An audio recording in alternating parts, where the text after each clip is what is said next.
Bonjour à tous, je suis Julien Pulvé, le co-skipper de Maître Coq 5 et je vais vous montrer un petit peu l'intérieur. Vous me suivez?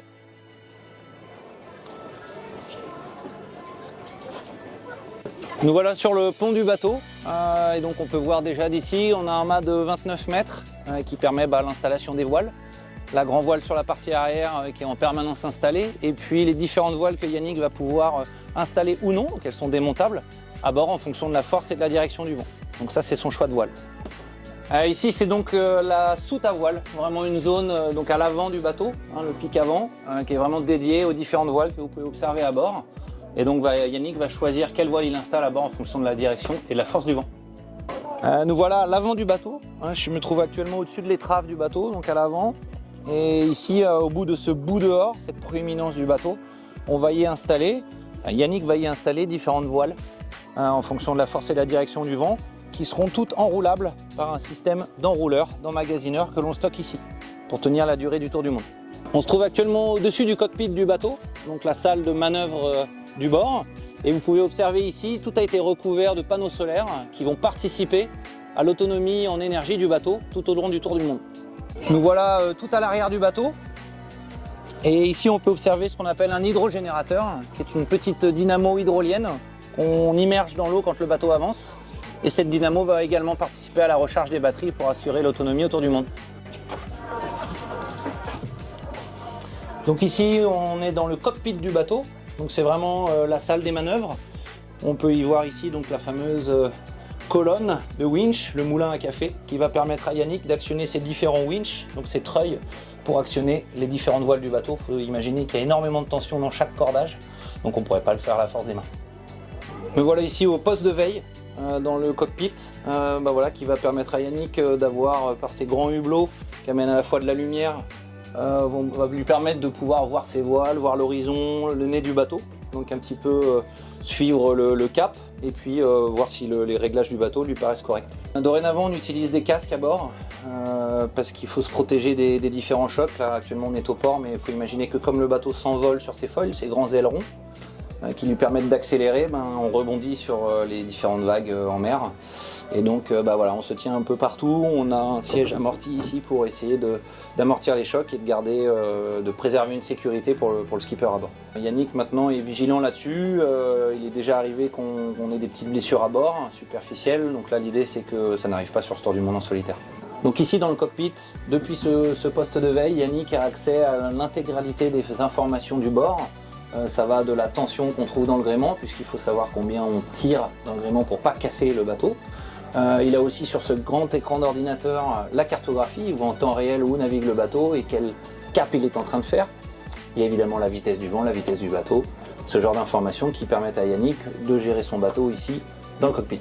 Ce qu'on appelle un spare, un clone, un ordinateur de rechange à bord qui est déjà tout prêt dans la même configuration avec les mêmes on va dire settings à bord qui lui permettent d'allumer le nouveau si l'ancien, le premier, tombait en rade. Alors les instruments sont uniquement connectés au bateau.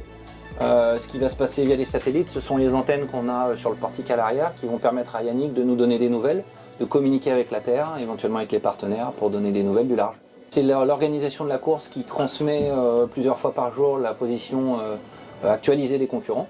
Et donc ça va permettre aussi à Yannick de suivre un petit peu les différentes options que vont prendre les camarades. C'est un tableau de bord pivotant qui permet de manière symétrique d'être utilisé d'un bord ou l'autre. Voilà. Et qui permet donc à Yannick d'avoir tout le temps ses écrans sous les yeux. C'est vraiment un appui indispensable aujourd'hui sur ces machines très technologiques. Ici on a ce qu'on appelle le piano sur un bateau traditionnel, là où se rejoignent tous les différents cordages du bord, qu'on appelle nous dans notre jargon les boots.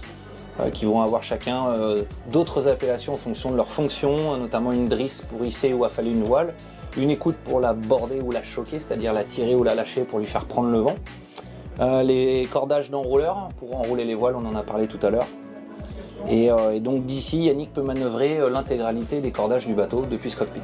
Yannick part évidemment avec tout un panel de cordages de rechange pour différents thèmes du bord. On choisit en accord avec le skipper qu'est-ce qu'on désire doubler, avoir en rechange à bord en cas de pépin et qu'est-ce qu'on décide de ne pas emmener pour des raisons évidentes de poids embarqué à bord. Donc nous voici ici dans la cellule de vie du bord, donc c'est l'endroit où Yannick par définition va vivre, en tout cas pouvoir se reposer, faire sa stratégie un petit peu plus au calme, contrairement au cockpit qu'on a fait auparavant. Ici on va y trouver quoi? On va y trouver le lit sur mesure de Yannick qui voilà, fait une sacrée épaisseur avec différentes densités de mousse qui ont été faits sur mesure avec notre partenaire Bultex. Il est également étanche et il va permettre à Yannick de se reposer, de lâcher prise sur cette machine vraiment, on va dire, inconfortable et permettre à Yannick de dormir convenablement. On a également développé un siège amorti qui va permettre à Yannick, vous voyez, d'être dans un siège baquet molletonné avec une housse étanche pour pouvoir travailler devant son ordinateur, donc suivre son cap, faire sa stratégie à long terme sur ce Vendée Globe, regarder la météo, ce que font les concurrents, etc. Et éventuellement y faire des siestes courtes sur ce poste de fauteuil amorti. Le favori quand les conditions s'y permettent, c'est celui-ci parce qu'il est vraiment des plus confortables. On a vraiment 2 murailles de chaque côté qui permettent au corps de se relâcher et de ne pas craindre de tomber de son lit dû aux secousses. La bannette est également réglable en inclinaison, ce qui permet, en fonction de la gîte, l'angle dans lequel penche le bateau, ça permet au marin de rester bien à plat.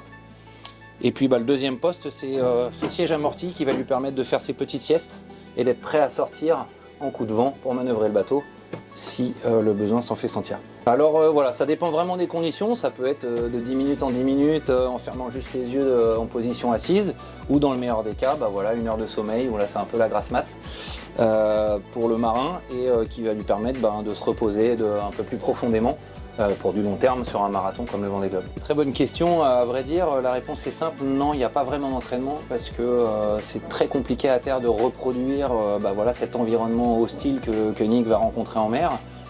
Donc c'est là où on parle d'expérience des marins, c'est apprendre à se connaître, savoir combien de temps on met à prendre le rythme du marin en mer, combien de temps dormir, etc. Donc ça c'est vraiment plutôt l'expérience qui parle, qui va être propre à chaque marin. Voilà, donc c'est Yannick qui va gérer ça en live. Et donc vous voyez actuellement je me trouve dans la bannette du bateau, donc en fait le lit. Et donc vous voyez ce matelas me maintient vraiment sur les côtés. La tête également est bien maintenue. J'ai un coussin sous les genoux pour préserver aussi le dos du marin dans les chocs. Et là on peut vraiment se relâcher musculairement et s'abandonner au sommeil. Parce que ça fait partie évidemment de la performance du marin à bord. Yannick préfère avoir vraiment une zone de sommeil, on va dire profond, décontracté, dans la zone où je me trouve. Et s'il doit garder un œil sur l'ordinateur, c'est plutôt sur le siège amorti, dans lequel il peut également faire ses siestes. Alors je vous présente la cuisine du bord. Un réchaud camping-gaz, tout ce qu'il y a de plus simple. C'est fiable, c'est léger, et puis ça fait le job. On a ici le toilette dernier cri Maître Coq 5, qui est tout simplement un seau, tout ce qu'il y a de plus rudimentaire, qui va permettre à Yannick donc de faire ses besoins dans un sac en papier craft pour le respect de l'environnement. Et donc dernière partie de confort à bord pour Yannick, une petite douchette à l'eau de mer voilà, il y a un tuyau qui permet d'aller jusque dans le cockpit pour que l'eau s'évacue, tout ce qu'il y a de plus simple, qui va permettre à Yannick de prendre une douchette à l'eau de mer, se savonner, et puis une fois que tout ça c'est bon, hop, il prend un petit peu d'eau douce qu'il a en stock à bord pour se rincer. Il faut savoir que l'autonomie à bord en eau douce est assurée par un désalinisateur. Donc on récupère l'eau de mer, on la passe à haute pression dans un filtre, on récupère de l'eau douce. Ça sert pour la boisson et pour la cuisine, éventuellement se rincer la douche. Exactement, on en a un de rechange. Pourquoi? Il faut bien comprendre que l'eau à bord, c'est carrément dans le domaine de la survie, au-delà de la performance. Et que donc si jamais il y avait, sur cet objet malgré tout fiable, il y avait un problème sur le désalinisateur, on en a un deuxième, donc dit de spare, de rechange, pour pouvoir être sûr que Yannick reste en course et n'ait pas à avoir de problème d'eau douce. Mais effectivement, un manque d'eau douce à bord, c'est une cause évidente d'abandon. Donc effectivement, c'est quelque chose qu'on travaille en amont pour être sûr qu'il n'y ait pas ce genre de soucis à bord. Écoutez, voilà, on a fait le tour de l'IMOCA Maître Coq 5. J'espère que la visite vous a plu. Et puis je vous laisse suivre la course, supporter Yannick tout au long de ce Vendée Globe. À bientôt.